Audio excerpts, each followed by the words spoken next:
Time is relative. Hello, everyone, and welcome.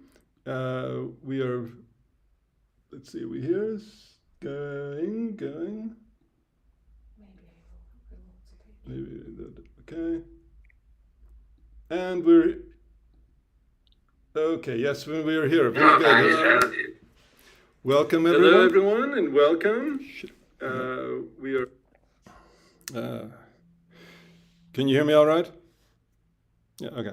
We are back. This is Refounding Democracy. We are pleased this week to be continuing our series on the social covenant that is changing in Ukraine in response to all of the events that are happening there, including the independence movement, the revolution of dignity, and tragically the war Russian aggression, especially in the past year and a half.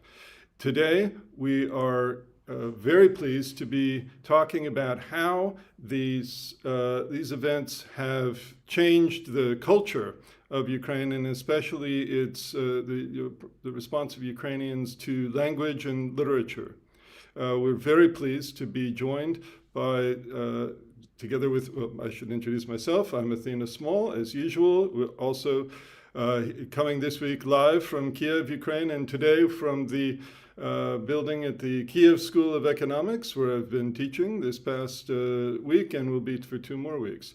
We're joined again, as always, by co-host Peter Lupu, coming to us from Glendale, Arizona. Peter is the chair of the Department of Philosophy and Religious Studies at Glendale Community College, and we are also, as traditionally, joined occasionally by our assistant co-host, Argus, who will wander through in the background, maybe with a toy to entertain us. But we're especially pleased today to be joined by 3 people who are scholars and practitioners and thinkers and creators in the space of Ukrainian language and literature and culture. Very pleased to have such a talented group to join us today. So I'm joined today in the studio, such as it is, by Maria Shabilova. Maria is, I need to crib notes, is Kiev-based literary scholar and translator. She teaches at the National University of Kiev Mohyla Academy and works as an acquisition editor of the Ukrainian language open access series at Academic Studies Press in Boston. And I have to give a shout out. Maria was a Fulbright scholar at Columbia University at the Harriman Institute. So as it happens, Columbia University was the genesis for this series in a way, because that's where Peter and I met together with Pini Ben-Or when I was an undergraduate, and Peter and Pini were graduate students in philosophy. And Maria was at the Harriman Institute doing her Fulbright, and I actually was an undergraduate research assistant doing photocopying of very distinguished things at the Harriman Institute when I was an undergraduate at Columbia. So that's a great connection. We're also joined by Olia Polichovich, who's a literary critic and scholar, writer, and associate professor in the Department of Literature at National University of Kiev Mohyla Academy. Her work has been featured on LitHub, Literary Life, BBC, Silicon Curtain Podcasts, Los Angeles Review of Books, Consequences Forum, Aerosmith Journal, and Prospect Magazine. Olia was herself a Fulbright scholar at Harvard University. That's okay, Olia, don't feel bad. I'm sure it was nice for you. Sorry to tease. I couldn't help it. And I should have mentioned that Olia and Maria Shabilova together co-founded the New Ukrainian Academic Community, which is a non-governmental organization focusing on popularization of Ukrainian literature and culture. We're also joined again, we're very excited to have back in a different capacity our guest from last week. Last week we were talking, Maria Kovalchuk joined us to talk about the volunteerism in civil society and the scene at the Revolution of Dignity and on the Maidan, the Independence Square in Kiev. But she contains multitude. She's a woman of many talents, and she's also currently a doctoral student and instructor at the Ludwig Maximilian University in Munich and a member of the research staff at the German Ukrainian Historical Commission. She previously worked as an international project manager at the Ukrainian Book Institute and as a managing editor at the Smolensky publishing house. So thank you, all of three of you, very much for joining us. We are today talking about what's going on in Ukraine with language and literature. Now, many people might think that this is, that's books, that's stuff you read in high school in the nooks and corners. This has nothing to do with, heavy things like war and national security. Maybe you can tell us how, to start off, maybe tell us how this connects, this topic connects with the situation on the ground and why there's been what change has been happening, why there's been a change in the attitude towards Ukrainian literature and Russian literature. Maybe, I don't know who would like to start. Maybe Olia, would you like to start us off? Yeah, thank you, Athena, for this question. Indeed, what we see now is a change in attitude to Ukrainian language and to Ukrainian literature, both in Ukraine and outside Ukraine. And of course, these changes were possible after,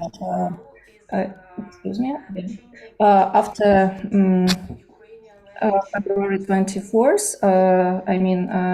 full-scale Russia military invasion of Ukraine. And we now all observe these historical changes, and what Ukrainian society is undergoing now is called often decolonization or the Russification also. And this process are very interesting, and they are closely tied to the idea of the very existence of Ukrainian state. Great. And Maria Kowalchuk, would you like to follow up? Yes, I can.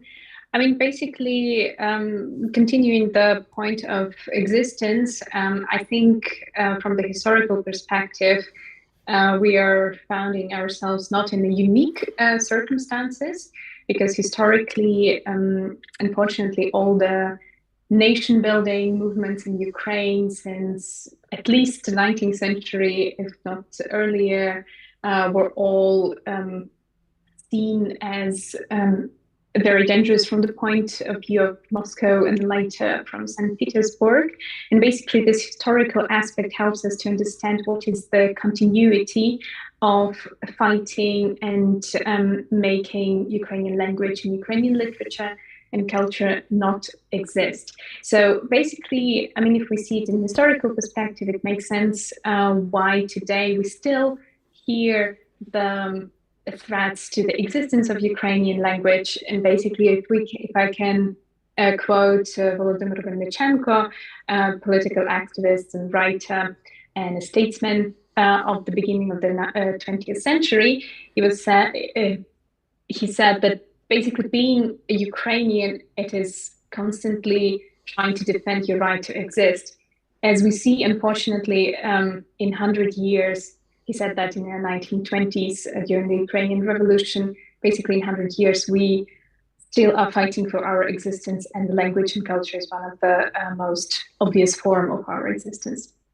Well, let me ask maybe an intentionally provocative question. So I recall that there have been some movements to take down statues and monuments and various iconography devoted to great Russian authors that are sprinkled throughout Ukraine, and there was some pushback from literary figures in the West. In particular, I recall there was a line from the PEN International franchise in Germany, where they said basically, come on, we're fighting Putin, not Pushkin. Why does it matter to at this time? I mean, why can't you just focus on, you know, like getting shells from the West and getting, you know, people trained? Why does this matter to think about Ukrainian and Russian literature and language at this time? Yeah, I would love. I mean, first of all, yeah, sorry, I just wanted to make a short comment generally about this whole discussion of how highly manipulated this question can be. I would comment that on generally a political scale of how do we see the removal or destruction of any monuments in Ukraine that are connected to Russia, either military commands like Zhukov or literary or literators, writers like Pushkin, or some political figures like Lenin. I think what we have to remember, those monuments, we have to remember the circumstances in which those monuments came to be in those places. In the places of local, provincial villages and small towns, which did not have any connection to, for example, Pushkin. Let's say we're finding ourselves in Vinnychina or Khmelnytskina, central regions of Ukraine, western regions of Ukraine. So basically the circumstances of how these monuments came to be in those locations, local communities did not have a choice or did not say anything. So basically it was an imperial policies. And this is something that I always try to make clear when people take this argument of how do we remove today this whole monument. I think we also always have to remember how did these monuments or memorial sites actually came to be. Basically, it was part of imperial policy that was marking culturally and politically the topography of the cities and towns and villages in Ukraine. So thank you for this comment. Now, planting a flag, as it were, on the soil. Maria? Yeah, Maria, it was a brilliant comment. I also would like to share my aha moment when I realized how literature and language are connected to national security. So when I was doing my master, bachelor, PhD, I of course learned how for last 300 years Ukrainian language and literature was persecuted. For example, they were multiply forbidden. Ukrainian writers did not have access to publishing houses, sometimes even in Ukraine, and they can't print, they can't publish, they can't earn money, and they couldn't distribute their works, and these works cannot be learned in school and so on. Even schools in Ukrainian were forbidden for multiple times. And yeah, it's just part of the history. And when in February 2024, Russian bombs started falling on my head, in few hours I started communicating with international journalists. And for 3 months, I have been answering only one question every day for multiple interviews. So what is the difference between you and Russians? And why this war even have started? We do not understand. And that was my aha moment. I realized that suppressing certain culture and creating a myth of brotherhood nations, it's and spreading the myth that there is no difference, there is no Ukraine, is huge cultural justification and huge work that was done for the whole world not to notice this violence. And that was my aha moment. And another thing I would like to highlight, as I also work in international publishing, when you forcefully promote your, it's even not a promotion, when you forcefully establish your language in Kazakhstan, in Belarus, in Ukraine, it enlarges your market. You can sell music, you can sell books, you can sell content, blogs, audio, text content, cinema, serials, and earn much, much, much more money than without this forceful promotion of this language. So it's also more markets, it's also more resources and more money, and we know how this money are used: bombs, drones, and huge army. You have to pay all the soldiers, you have to sustain all this war, and part of the money they are earned by content. So it's also market stuff. Well, I understand we're seeing now a shift in attitudes among the Ukrainian population. We're seeing a rejection of maybe all things Russian, but including Russian language. Maybe to set the stage, Olya, can you tell us before, say, going back to, say, 1991, what was the status of Russian language and Ukrainian language in Ukraine? This might seem like kind of I don't know, this sort of a scholarly kind of question, but it's actually it's really important to understand what's going on now and what's going on with the national identity, I think. So can you give us a kind of lay of the land? Yeah, thank you. This is a very important question because when we are speaking about Russian and Ukrainian languages today in Ukraine, we should realize that they were not equal. They were not treated as equals because Ukrainian language was marginalized, was forbidden several times by their emperor's decrees. And I'm sorry, now you're talking about during the Russian imperial period and the Soviet period? Yes, first imperial and then Soviet period. Yeah. If we look, there were no infrastructure, almost no infrastructure for development of Ukrainian language. And we should realize that Ukrainian language was the object of deal on the state level. It was not just like that. So the state, Russian Empire, restricted the development of Ukrainian language, literature, and culture. And if we are speaking about the Soviet period, we know that the censorship was very heavy. If we are speaking about Ukrainian literature and its content, it could not be developed in a free manner, in a free way.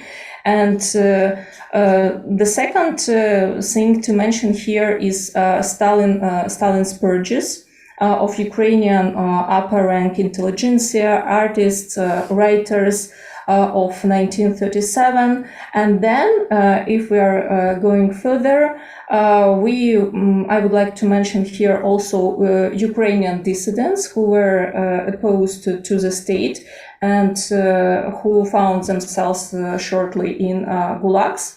In Stalin's gulags, post-Stalin's gulags here, obviously. And here we can see how Ukrainian culture was persecuted during the centuries. And today's situation, it's the direct consequence of this treatment of Ukrainian language as minor, as marginal. And if we are looking at today's state of affairs, let's ask ourselves why the world is so aware of so-called great Russian literature and knows almost nothing about Ukrainian, because it's a direct consequence of historical situation, which was cultivated for centuries. Well, I'm actually going to jump in with a bit of my own experience as someone from the West who I went to a elite boarding school and I studied Russian for several years there. And I was maybe not surprisingly, it's very unusual to have a high school that offered Russian. This was in the 70s and 80s, and I never heard of any school offering Ukrainian. But in studying Russian, I'd say that our instructors were probably the descendants of the white Russians, the ones who left who ran away from Russia when the Bolsheviks took over and huddled in Paris and in Cambridge, Massachusetts, and started to form their culture intellectual culture in diaspora, but still looking to Russia as the great homeland and looking to Dostoevsky, Tolstoy, Pushkin as the greats. And there was, I recall, so I actually read stories by, he was introduced to us, Nikolai Gogol, who was presented to us as a Russian writer, full stop. These were Russian stories, full stop. I spent hour after hour with the dictionary looking up word after word in this difficult language, and nobody ever told me that this writer had anything to do with Ukraine. It was just not mentioned. Insofar as Ukraine was mentioned, it was a source. It was a place of happy peasants doing happy peasant things, not a place of serious literature or everything about it is very peripheral, and it was rarely mentioned at all. If I may, yes. I have an example how this narrative of great Russian literature was used as a weapon. Yes. So in 2015, in Ukrainian appeared first Ukrainian fiction and documentary novels versus essays about Russian-Ukrainian war. I started reading them and analyzing, and one day I just thought, so Ukrainians are writing about this war, how they see it, how they feel it, why are they going there? So there's also Russian troops. They probably someone also writing about that from their side, how they see this war. I asked myself that and started looking for contemporary Russian fiction in the Russian language to see what they are writing. And I was very surprised that I found number of novels that was describing this war that started in 2014, but this book was published in 2009. So what I mean, there is number of novels, I can read their names, where they was published, the year of publication. And they was published in 2009, 2010, and all of them were depicting nearest future, like 2010, 2011. And in this near future, United States used Ukraine to destroy the whole world. And Russian state decided that it's time to stop greedy Americans and of course save Russian-speaking populations and finally solve Ukrainian problem with all these Ukrainian Nazis, damned Banderas, and came to Donbass and then attacked Kyiv. And there is number of books with the similar ideas, with the narratives of saving Russian population, Ukrainians are Nazis, that Ukrainian state is a fake state, and that Ukraine is just a land used by US to ruin the world and launch Third World War. So I described that in my essay, which I called first Go Novels, then Go Tanks. And I even presented it in international conferences in 2019, and before full-scale invasion, people was a bit skeptic, like, this Ukrainian emotional lady probably just overthinking there. Yeah. And I mean, come on. Ukrainians are such excitable people. Yes, let's just come on. And then after the full-scale invasion, I again reminded that I did this research and had few talks about it. Oh my gosh, so you knew that all before? Oh my gosh, you have seen that? But it's one part of the story. Also, in media, in Russian medias, they started, all that books got awards. From you mean these books you were talking about were getting awards? Of course, literally. Because it sounds like actually pretty bad science fiction, but... It is, but nevertheless, festivals, awards, so on. Mm-hmm. And in Russian medias, journalists started spreading the narrative, great Russian authors predicted the war. It was inevitable, so it's so obvious. But also, it was not only for Russian audience, as in the New York Times published an interview. It was interview made by Jack Head and Fyodor Berezin, who is in all sanction lists, and he actually professional military who finished military academy, worked as a military in all other war Russia launched, and then he came to Donetsk, also keep being military. And then he started writing bad science fiction. But the journalist presented him as a great Russian writer who predicted this war, and even asked, like, Fedor Berezin, what do you think? What is the best choice for Russian-speaking population in Ukraine or in Donetsk? And he says that the best option for Russian-speaking population in Donetsk is Kyiv regime to fall. So you may see how, if you are a person with nice education, with the sentiment for great Russian literature, and you read an interview with an amazing guy who was a writer, author of the interview lied for the multiple times that Fedor Berezin dramatically changed his occupation because he was writer, then he became a fighter. But actually, if you Google English Wikipedia, you can read that he actually a professional military guy. And so the author of the interview highlighted for 3 times that it's a writer who started being fighter, and he predicted, and the best option, because the interview was published before full-scale invasion, and the best solution is Kyiv regime to fall, and you will be less critical to stuff like that, because it's not crazy Russian politicians or something like that. It's people of Donbass, it's writers, and it's great Russian literature. So level of criticism is lower than... So I'm hearing that part of the way that literature is a weapon is in the realm of imagination. We imagine futures that maybe we were not imagining before. And this is one dimension in which literature becomes a weapon. Yeah, and of course, all these novels, they are not available in English. And who will check and who will read all of that? But still, there is a myth of great Russian literature. Right. And only one interview, and it will work, because people will never figure out that that's just a bullshit. Yeah. Oh, so bullshit on YouTube, my goodness. Oh.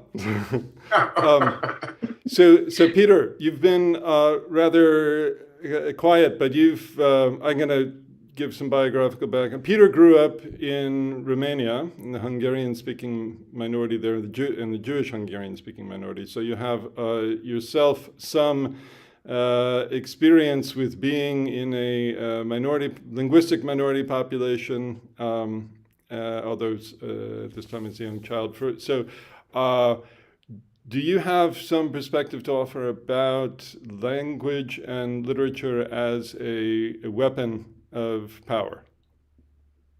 Sure. After Maria speaks to your question previously. Maria, did you have? I wanted just to make a short comment about the imagination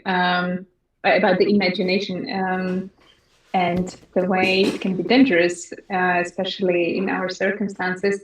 Maria, I love these stories that Maria researched and is bringing up. I think it's a great way of really, from the scholarly point of view, give an example of how it actually, how the literature is actually being instrumentalized.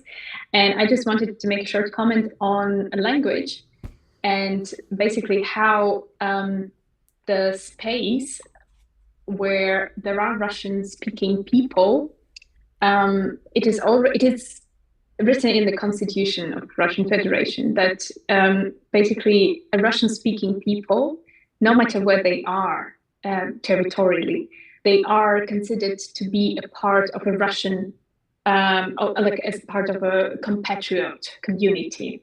And basically, this is something that the Russian government was using for a long time to imagine the space of Ukraine, of other states where the Russian-speaking minorities are present, to imagine this as a part of a Russian world, Ruski Mir space, where they can not just intrude in a cultural way, in a political way, but also militarily. So about the imagined space, I think it's very often to remember that Russian language is considered to be a part of this imaginary space of Russian world. Olya, can you you brought us to you described eloquently the oppression of Ukrainian people, language, intellectual life up through the Soviet period. But starting in 1991, what does the scene look like there? And why are these, you have Ukrainian independence coming, that comes, and what happens then with Ukrainian language, and why are these still salient issues? Yes, and if I may, just several remarks on the previous topics, because it's so important. Thank you for raising this question. First of all, separating politics and culture, it's a very naive stance.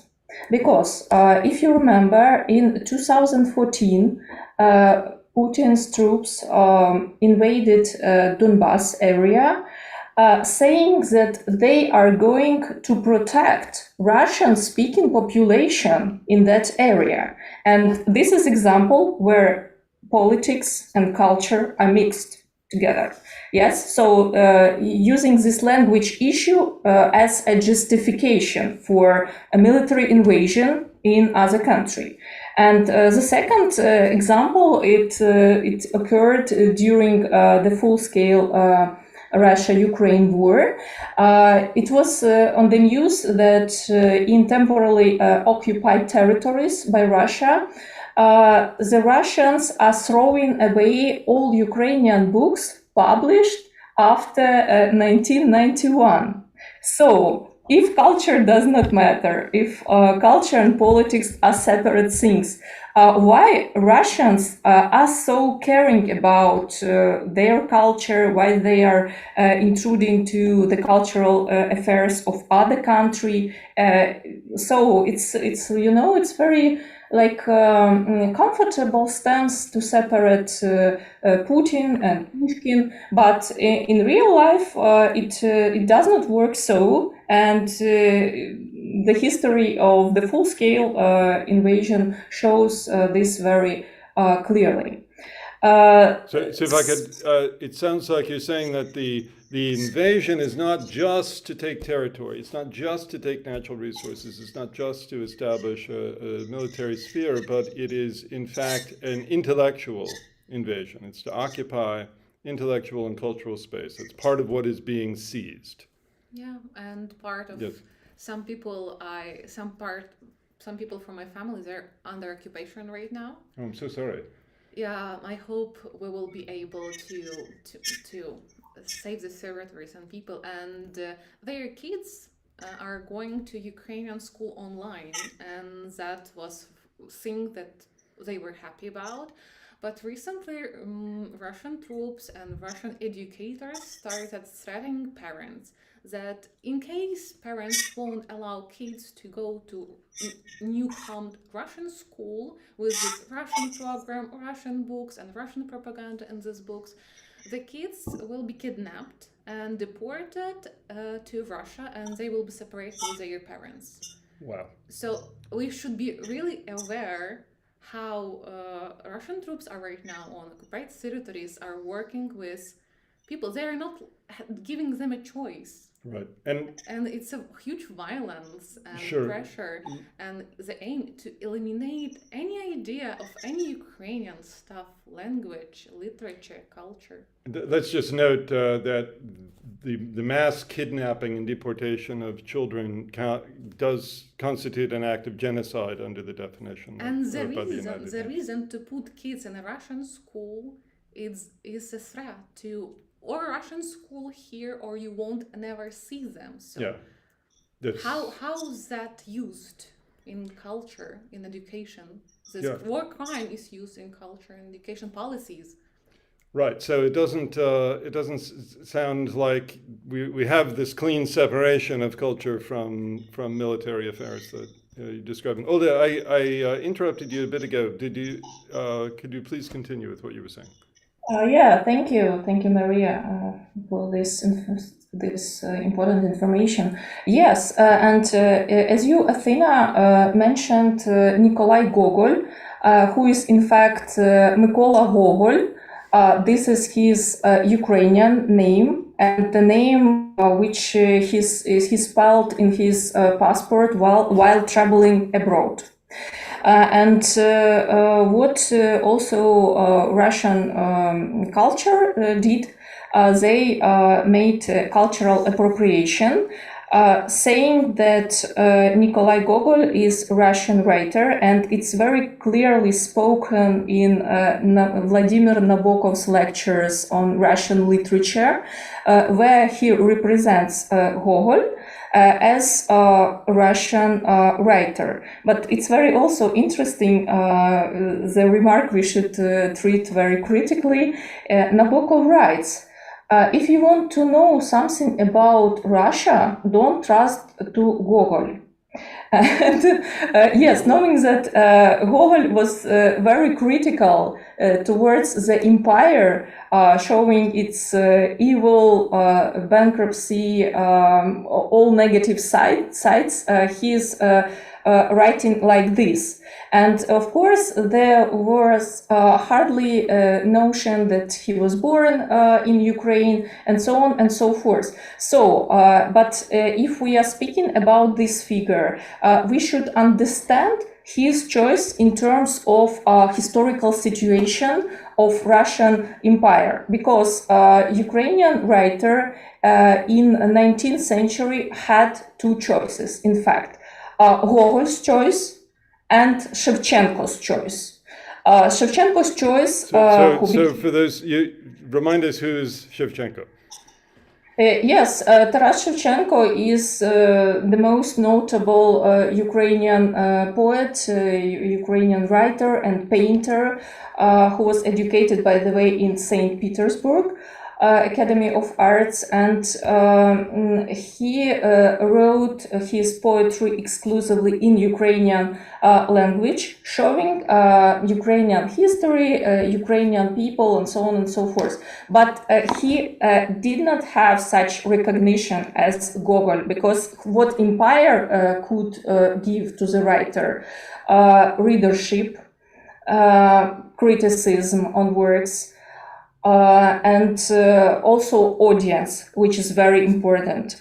You know, it's Gogol's choice should be understood in this historical perspective. And speaking, I could tell you much more, but if we even look how many years Mykola Gogol lived in Russia and how many in Europe, and especially in Italy, we will see that he spent much time in Europe and in Ukraine than in Russia.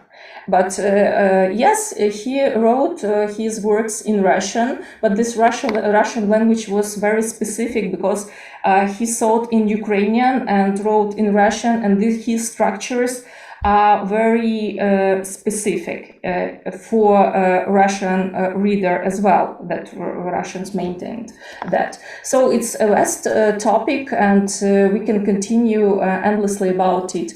But turning back to what happened after 1991,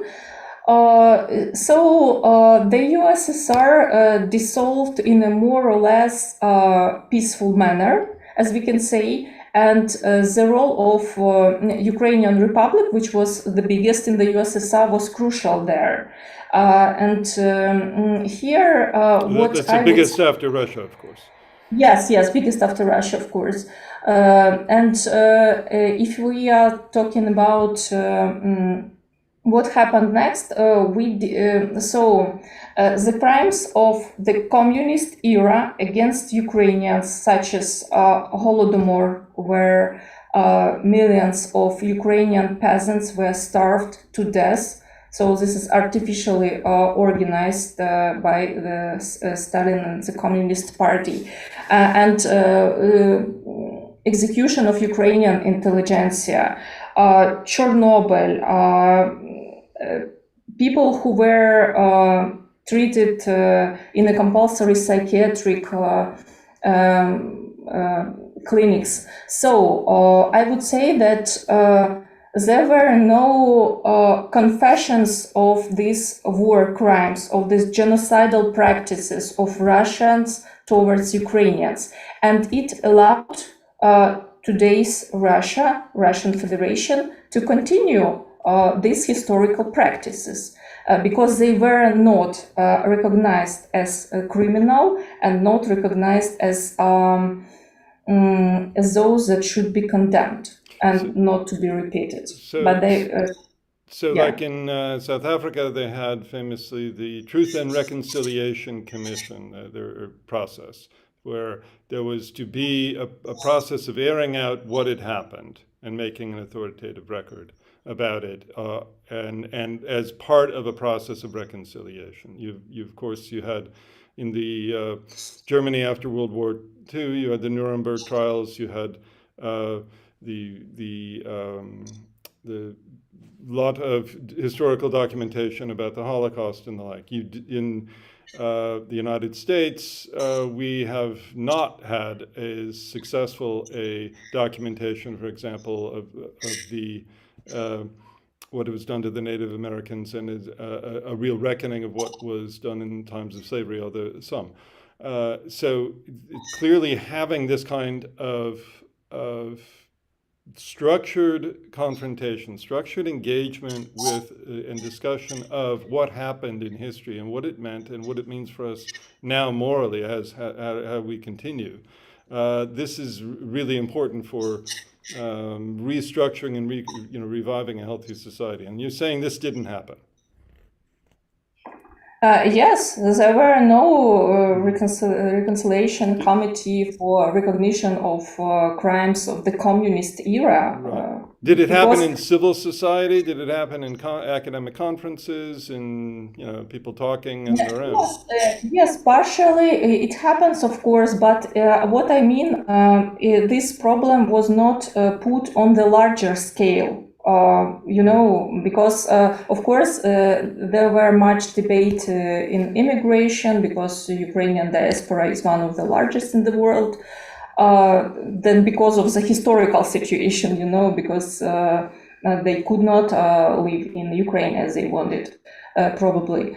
And also, yes, we have some debates in academia, but it's not enough, because what we can see now, even during the first days of war, it was said that what is happening here in Ukraine is just a conflict of two neighbors countries which are so closely connected to each other in a historical perspective, that this is a crisis or something else, but did not call this war. And it's the direct consequence that we did not have such a commission on a large scale, and of course the consequence of successful Russian propaganda on Ukraine. Maria Shavalova, you mentioned a bit ago about your own realization about how these processes played out. And Maria Kovalchuk, you've mentioned to me in a different conversation before about your own personal experience.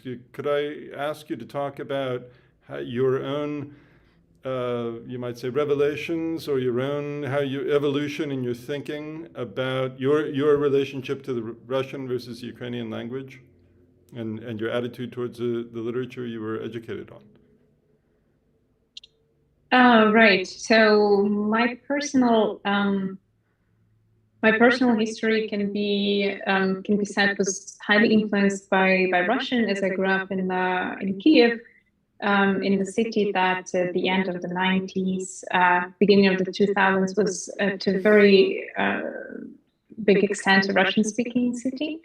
And even though this whole Ukrainian as a part of the family history was for a very long time thought to be something rather connected to the past or rural areas, and it was marginalized both in the public spheres and in the education. For example, our teachers very often, or teachers of the world literature, were actually teachers of Russian literature, and my teacher was in school. She was basically trying to push Russian literature as much as possible, trying to get rid of all the other European or world literature works. So I unfortunately had to read a lot of Russian literature at that time, which I did not enjoy, I must say. But basically for me, it was also, I think I was, I didn't have that strong understanding of my connection to Ukrainian.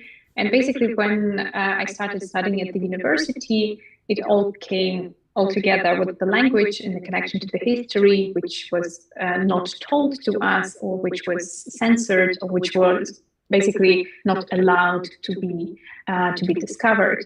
And these whole factors came together, and basically after being Russian speaking in school, thanks to my university and to we studied together with Maria Shvalova and Oля Bulikovich was one of my lecturers first at the master program. And we all, I think, can say that the community that our university created was there to help us rediscover a lot about our history and a lot about our connection to Ukrainian language, which unfortunately in the outside world, in the public sphere, was not present. And we were in this kind of bubble that helped us to, and it created the circumstances where we felt free to engage with the past and with very complex questions about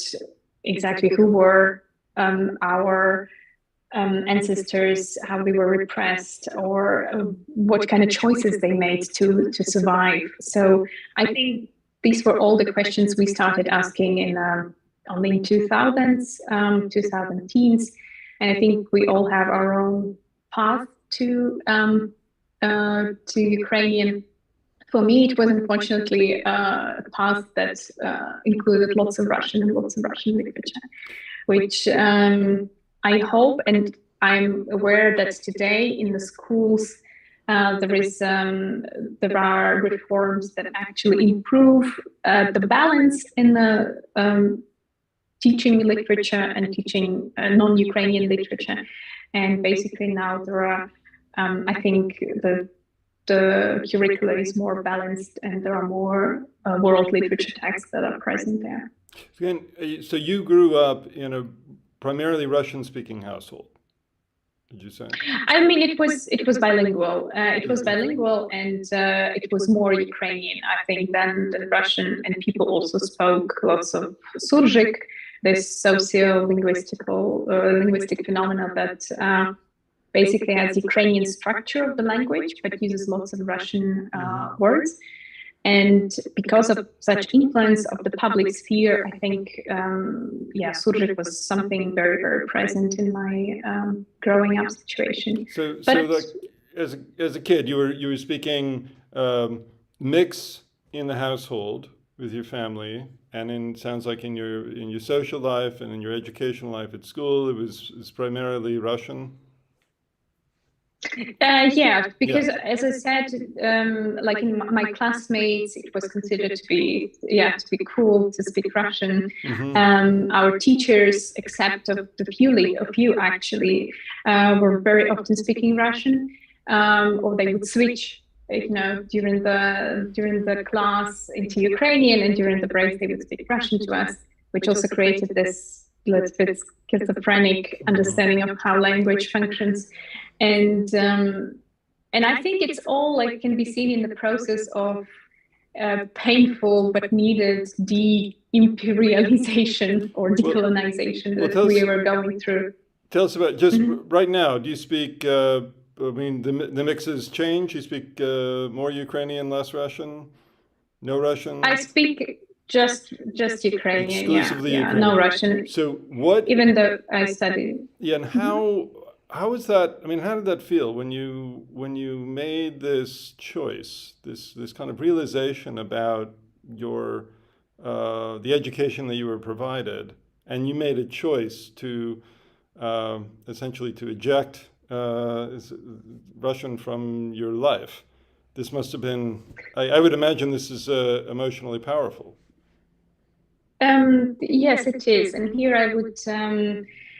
speak parallelly probably to my colleague Alexandra Dovzhek from London. She wrote a very powerful article on that, which I think we can. I'd love us to share, because this is a story I can relate to. Yeah, I can relate to, because I mean, basically since 2014 and even earlier, like beginning of 2010s, I basically shifted all my communication into Ukrainian, but I still kept Russian because, like, for example, my dad, due to some family history, again forced history, which my ancestors didn't choose but were forced to do. He was born and grew up in Russia. And basically for me, my dad and my father's part of the family, like his brother and my cousin, I was always speaking to them in Russian. And this was a part that I reserved to be only like a part of my family language. And for me, at the point when we, in last year, basically after the full-scale Russian invasion, I realized that I cannot do this anymore, even to them, because one of my most intimate language spheres, speaking to my cousin, she's basically my age, we have like 1 month difference, and we grew up together, and it was very painful to understand that our intimate communication now, even though it was in Russian before, just cannot be anymore, cannot exist, because the way language now is associated with occupation, with death and with tortures and with pain and suffering and everyday attacks. It was very strange feeling of how your whole intimate sphere is being just ripped off, and you have to reinvent your communication with your loved ones. And basically, then Ukrainian language is becoming a synonym for this language of love, because this is the only language you can speak to, speaking to your family.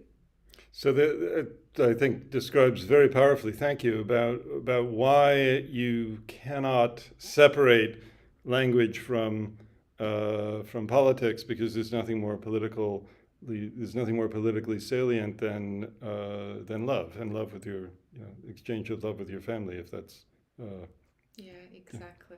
And I have also it's the same story, but a bit different. I grew up in Ukrainian-speaking family because originally I'm from Polisia, Rivnenщина, and all my parents... So decode that for the rest of us. What is that? Why would that? What does that mean? They're for Ukrainian and not Russian, by the geography.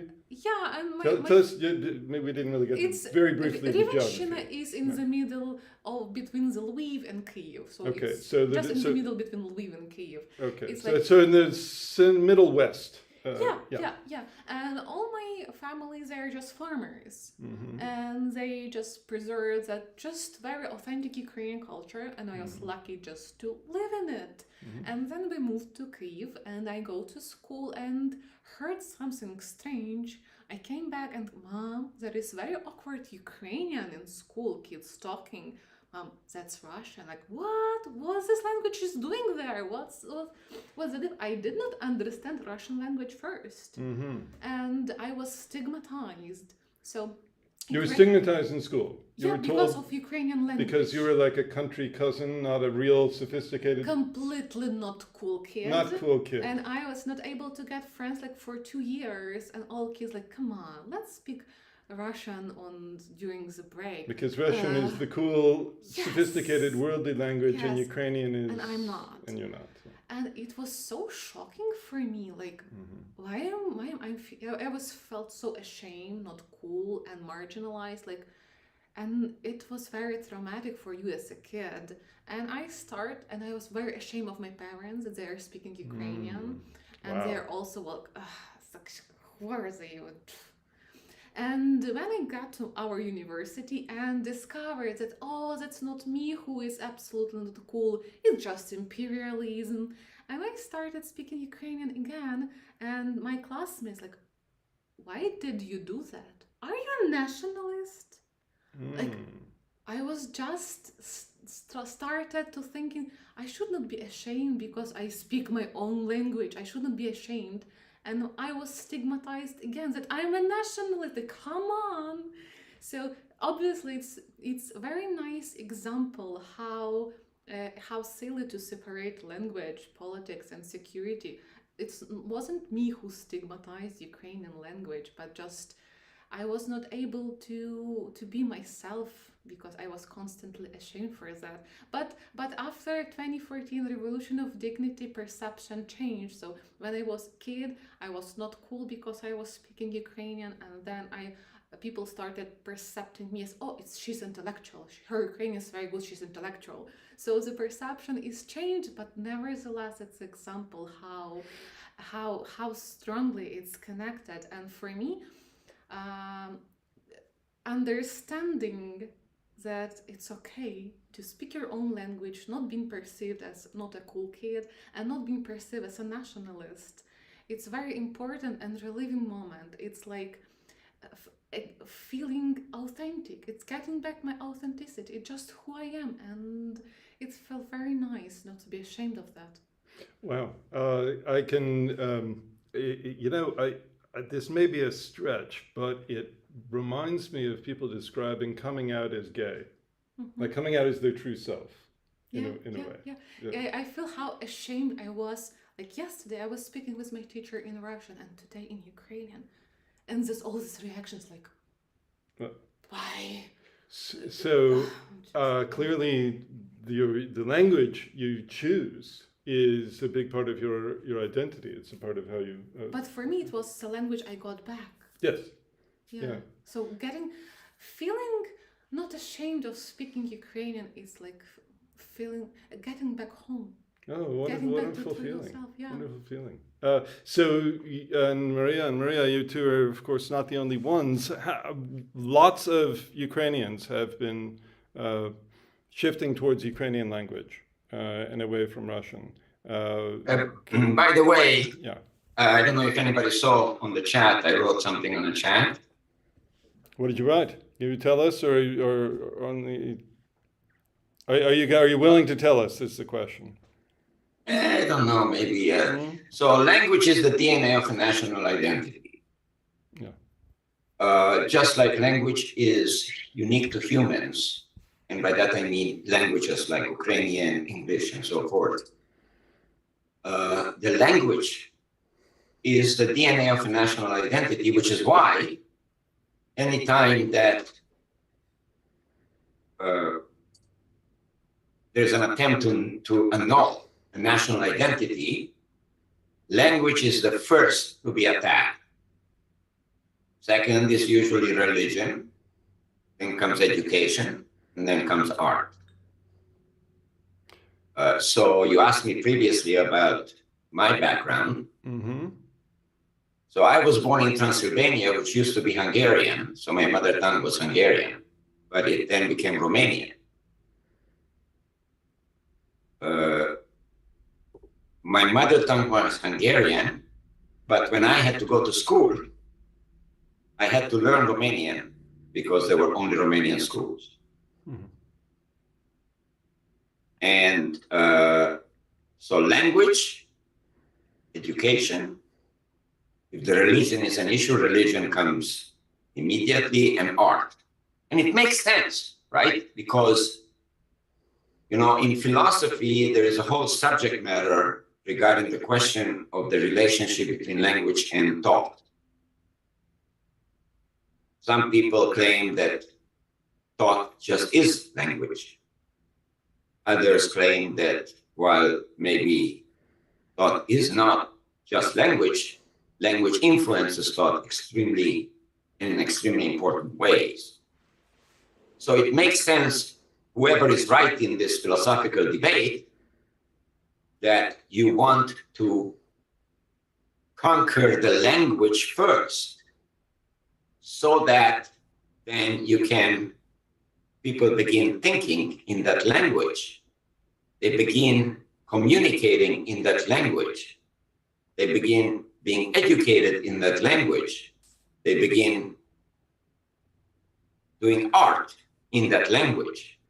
And therefore, you have now a complete, basically taken over of the identity of a nation.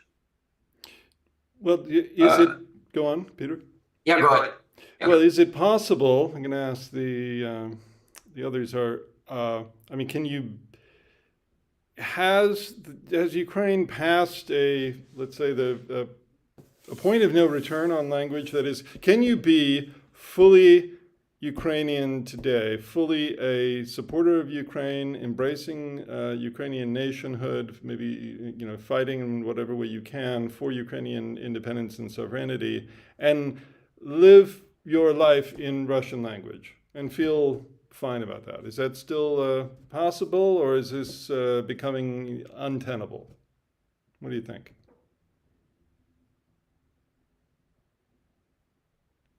Have I touched on a sore question? Yes. In my opinion, it will be a very, very difficult coexistence. An unstable equilibrium, you would say. Unstable, and also, as described by virtually everybody here, the process is extremely difficult. Yeah. And like, for example, in Israel, the Hebrew had to be basically reinvented. And because you have people from all over the world coming to Israel, so you have 200 languages that they speak. And in order to create a nation, you had to actually have one language. And the process was not easy, and there were a lot of battles and fights over various different things. Like, for example, there was a period when in Israel, we adopted terms from English because there was no term in Hebrew for those kind of concepts. So there was a fight over whether we should invent words so we don't borrow them from English, or is it okay? I believe that these things, but I want to say something that was mentioned by Olia and others about the past and the tragedies that Ukraine suffered in the past. It's extremely important that this past is recorded meticulously. And I mean as meticulously as possible, including names, places, everything. There is a movie, which I believe is also true, about the Holocaust, where after the Holocaust, there was this, I believe it was a community of Jews in England, I think, or some, I don't remember. And what they used to do, they created a book of all the names that people remember that perished in the Holocaust. And they had a book, and they created a song waving in these names. And on a regular basis, they would gather together and call and go through the song with all the names. Wow. So everybody remembered the names. So I'm sure that Ukrainians already thought about this, but I want to emphasize that it's extremely important for adding to the identity of a nation its history, and then the events, names, as much as possible, locations, everything recorded meticulously, so that generations will know this is the history of Ukraine. And as Olya was noting, that the failure to do that is not an innocent action. It's a deliberate thing. Well, but not only is it not innocent in that it's deliberate, but it leaves open space that will then be occupied by lies. And those lies justify aggression, justify the failure to do that act of remembrance is not it creates openings for future aggression and I hate to say this to you, to who? To add on the huge mountain of responsibilities that you have, and so young, that it is your responsibility. You have to carry this burden, because this idea of recording the history is creating the generational links that lead to you and what you're going through now. And that is also part of the creation and cementing of the identity of a nation. It's the historical link between different generations. Like you say, I remember my Ukrainian ancestors that suffered this. And I'm not going to let you erase it, memory. So it's your responsibility to do that, among many other pile of responsibilities you have now to your nation and the world, by the way. And the world. Well, I'd like to ask, as we're coming towards the end, about the question of the Ukraine's nationhood. Is it? I offered call it an hypothesis that a new nation is emerging in Ukraine, or it's not. Of course, it's not a new age. It's a nation. It's an ancient nation. It's over 1,000 years old. But that a new a reinvigorated and perhaps somewhat changed sense of national identity is emerging. Do you agree with that? And if so, how and what do you think the language has to do with that? And Maria, you are nodding. I absolutely agree. Thanks. I first wanted to say thank you to Peter for that comment, and I absolutely see that also as part of my personal task or mission. I don't see it as a burden necessarily, because like burden is a very heavy word, and it requires like this, like something I force myself to do is something that I actually want to do and I feel important doing, because as I said to one of my friends here in Germany, I feel like I finally can do something that my ancestors in the, let's say, 20th century did not have a capacity, ability to do, because they lived under different circumstances. And me having that agency, having that influence, and having that ability to act, to talk about this, to speak Ukrainian, to write in Ukrainian, to basically speak about Ukrainian history and teach it in German university, where it's something of a very exotic subject. It really empowers me a lot when I think that I probably first or second generation who is able to do that. And I think about this whole national identity question.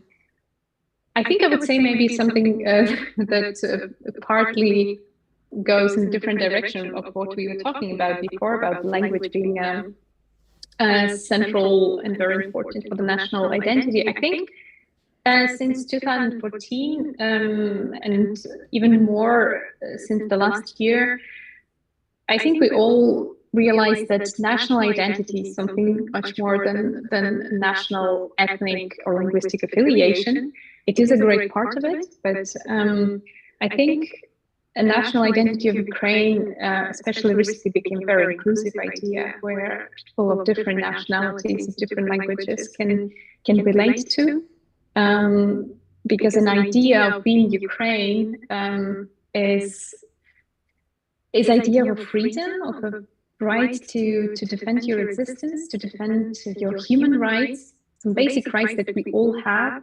And this is something very global and something not limited to one frame of ethno-linguistic group. And I think this is important to talk about, especially like since 2014, we saw lots of Crimean Tatars, for example, as one example of many others, people who were, for the second time since 100 years, since 1944, when they were deported from Crimea by Stalin. These people, for the second time, lived through another deportation experience, or they lived through an experience where they had to, for their Ukrainian views, for their identification as a Ukrainian citizen or someone belonging to Ukraine, they had to go through trials and criminal records and everything, so they had to leave their homeland under the risk of being arrested. And when I saw how inclusive an idea of what does it mean to be a Ukrainian become, I think it makes me very proud of all those people who fought for Ukraine, no matter what they were, what kind of background they had. They just knew that fighting for Ukraine is fighting for your some very basic human rights. And I think it's something that we can really find lots of supporting globally, because we are projecting not a radical nationalistic idea that Ukraine is only for Ukrainians speaking Ukrainians. It's rather a very multilingual, multicultural world where, on the basis of respect to each other and respecting each other's freedoms and human rights, we can coexist and we can fight lots of evil with that idea. Very eloquent. Maria and Olya, do you have a thought to add about the Ukraine's sense of national identity and how that is changing? Yes, I support Maria here that the very idea of Ukrainian is very open, I would say, and inclusive, as Maria said. And also what Peter said, that we must, of course, remember Ukrainians who suffered, who did not survive.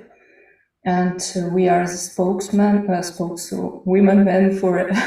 for these people who cannot speak for themselves in historical perspective and in contemporary situation as well. But also, it's not only the idea of suffering, but also idea of struggle and resistance. And what Ukrainian literature can teach us here is that Ukrainian identity is largely built upon such universal values as justice and freedom. Because Shevchenko, the poet, Ukrainian poet I've mentioned already, his motto, fight and you will win, was the slogan for the revolution of dignity. Yeah, and if we are speaking about just in Revolution of Dignity was the 2013-2014. We talked about it last week, but it's the rebellion against, you might say, oligarchic rule aligned with Russian power and economy. That's... Yes, and it was basic right of Ukrainian people to defend their democratic choice and values. And if we are seeing the title of this poem, it is called Caucasus, and Shevchenko, in fact, told these words, "Fight and you will win," to the Caucasus people who were fighting against Russian Empire and its expansion politics towards them. And it shows also that how Ukrainian writers and poets are thinking in global categories in terms of global values of freedom and justice. And it can be regarded as the foundation of Ukrainian identity. And speaking about Ukrainian identity, national identity, cultural identity, as both Marias proved, including language, so this is the matter of choice. Identity is always a matter of choice, which is why when we are speaking about Russian-speaking people living in Ukraine, of course, we want to make these processes faster. We want Ukrainians speaking their language, know their history, their culture, but we can cultivate this idea, but we cannot force someone to do something, because culture, it's a matter of individual's choice. And we can only show its richness, its uniqueness, and so on and so forth, but the choice should be personal. Thank you. Thank you. And Maria, do you? Yeah, I don't think that we have another kind of sense of Ukrainian identity. Maybe it's for foreigners. They start seeing You start paying attention. Yeah, but actually, first of all, Ukraine has a huge history of civil engagement and also history of being a democratic state. For another example of outstanding civil engagement, when Bolsheviki took Ukraine and their government was established, Ukrainian villagers just kicked out Bolsheviks workers that was put there from almost all villages. And local secret services were writing to Stalin that, hi, these Ukrainians are a threat to our regime because they are kicking us out. And then Holodomor was planned. You can read about it in CNN. Daria Mattingly, Ukrainian scholar who specialized on Holodomor, wrote about that. So it's an outstanding example of civil engagement. And here we have another civil engagement, because we always have this experience of dealing with multiple imperialisms. So first, Hungary had imperial ambitions on Ukraine, Austria, Germany, and Russia, and each time we deal with that. And we didn't have a state for several times, but agency, culture, language, and our history, and also some vision of peaceful democracy when everyone can do boring stuff like trade, learn, chill, relax, have a cat, have a kids, without all this stuff. So you don't have to have a great Russian world, a great literature that conquers everything. Yes, exactly. Yes. So about just being yourself, do boring stuff, and it's really so nice to do boring stuff. Mm-hmm. But first you have the difference that right now we are definitely dealing with decolonization, because for 300 years colonial politics have been applying. Part of them was successful. So now we are just going through decolonization. And I want to highlight that today decolonization is not possible without drones. Mm-hmm. And I would love to mention that, go ahead, yeah. that I am fundraising for my brother's unit, as they need 2 drones and 5 walkie-talkies. And also we are fundraising for 1 more drone for 828th Brigade. So feel free to join, or if you just would like to buy a drone, send it to Ukraine. We will deliver it right to the direct unit.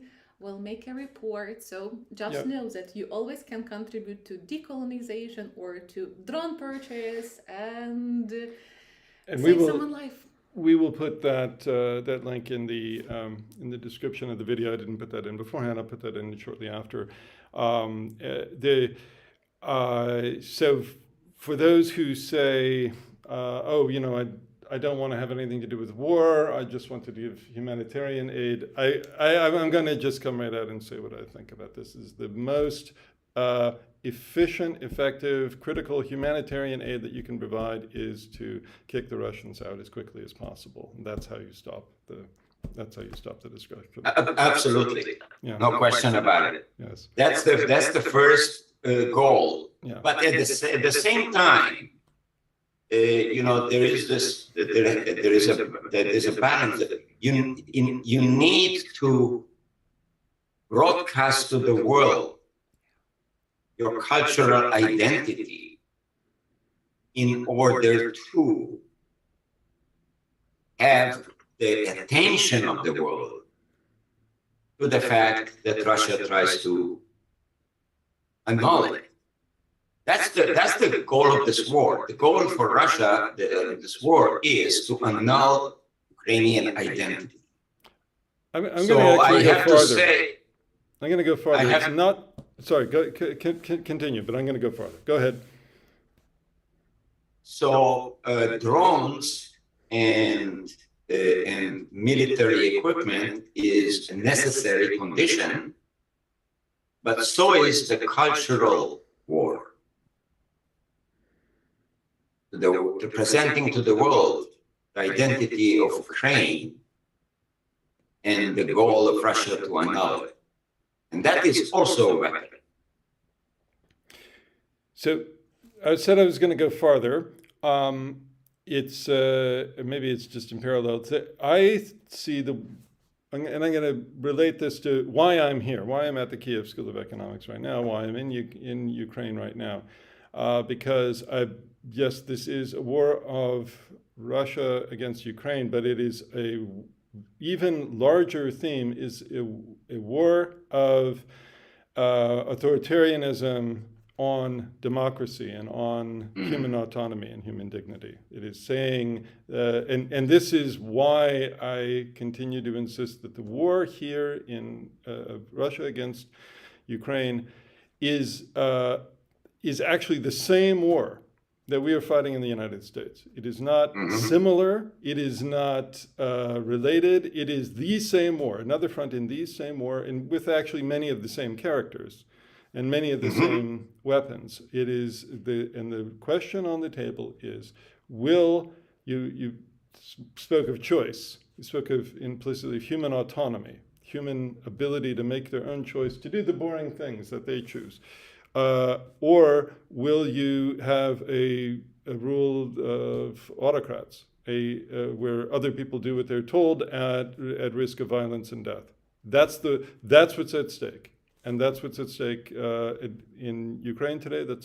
I see it's at stake in the U.S. today, and that's why part of why I kept asking about the Ukraine's national identity is because I see many of the same questions of national identity are playing out in the US and in many other countries. Are we going to have a sense of national identity that is based on and organized around the individual autonomy and these freedoms that Ukraine is fighting for, or not? And so I'm finding the clarity of Ukrainians' fighting spirit and the clarity of what they're fighting for to be deeply inspiring. And humbling. So we have been having a wonderful conversation for a while. I want to give everyone a opportunity to say anything else that's on their mind before we. I would like just say thank you for launching this initiative and having us today. Oh, and for such a treat for us. Thank you. So thank you. I can just add to that and say thank you that you are putting, I think, also two worlds that exist in American media culture and in Ukrainian politics today. So we are all, I think, experiencing how those bridges can be built so easily because we are dealing with very, very similar challenges, and supporting each other in that fight, I think, is a great way to win. So thank you a lot for this initiative. Thank you. And Olia, any? Yeah, thank you so much for speaking about really important things today. I'm grateful. Thank you. Thank you. And thank you for perfect pronunciation of our last name. I spent most of the past week on that. Yeah. Peter. And I need to say that it is both a privilege and a duty, I feel, to do this. Yeah, likewise. Thank you. Great. Thank you all very much. So we are going to put in the commentary, both on the Substack and in the YouTube video description, we will put the link to the article that Maria mentioned about the shift away from Russian language. We'll link a couple of other articles, one in the Atlantic and the other in New York Review of Books, about really interesting articles about the fight over libraries and archives and how central and primary education, how central that has been in the Russian assault. And this is not peripheral. This is at the very center of this fight. And we will put the links to donate to the, sorry, which unit is it? It's 2 units. 2 units. It's my brother's unit and 128th Brigade. 128th Brigade and the drones and the for them. Thanks so much. Next week, we are going to continue with part 3 of our series on the Ukrainian social covenant and the changes underway here. We'll be speaking about the education system and its role in envisioning and cultivating a new Ukrainian society. We'll be speaking with Timothy Brick from Kiev School of Economics and Taras Simval from Taras Shevchenko University and some of their students. And that'll again be from Kiev. Thank you all. We will see you. Yeah, and don't forget to subscribe to this YouTube channel. To this YouTube channel and to the Substack. Hit the bell button and subscribe to Athena's small Twitter, Ola's Twitter and Maria's Twitter and Peter's Twitter, and we will be able to stay in touch. All right.